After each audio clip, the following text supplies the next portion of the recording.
Live from Fargo and serving you on TV, online, and on the go. This is Valley News Live at 6.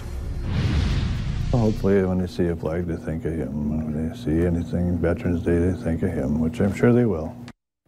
Today's cold weather couldn't stop a Minnesota town from packing the church pews to honor one of their own.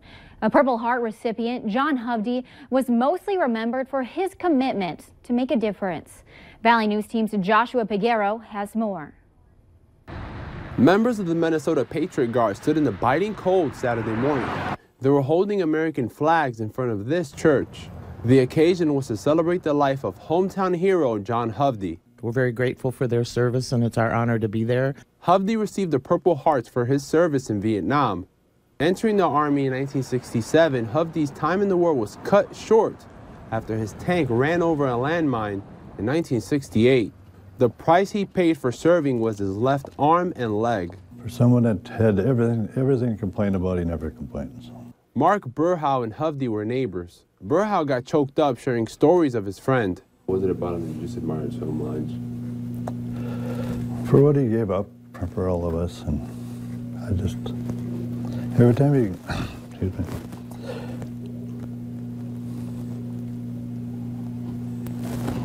You can't do this.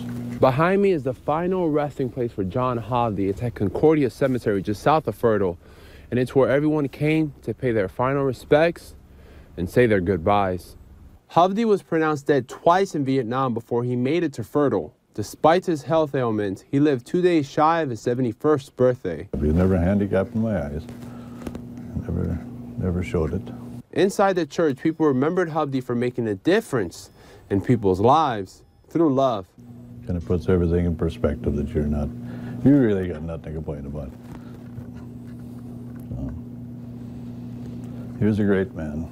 A man who can lie in peace. In Fertile, Joshua Peguero, Valley News Live. John Hovde is survived by his wife, 2 kids, and grandchildren. The Minnesota DNR is reminding duck hunters, ice anglers, and trappers to be careful on the ice, especially with it being so early in the season.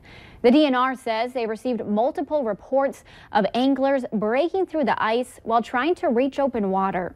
They want people to keep in mind that there is only a thin layer of ice on most bodies of water at this time.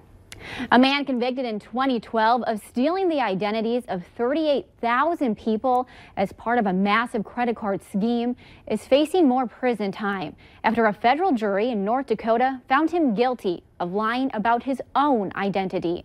Michael Adeyemo was charged with obstruction of justice. Prosecutors say Adeyemo created a fictional version of himself and used that to successfully argue for a lesser sentence at his original trial. He was ordered to serve 18 years in prison. Jurors signed a verdict form Thursday stating that Adeyemo lied about his name, date of birth, and his time living in the U.S., among other things. He now faces an additional 10 years behind bars. Bismarck police say a drug bust netted a large amount of methamphetamine, 20 pounds of marijuana, $100,000 in cash, and 2 guns. Officers conducted a search warrant of the residence on Thursday after receiving multiple complaints from neighbors about possible drug activity. 3 people were arrested on drug and child neglect charges.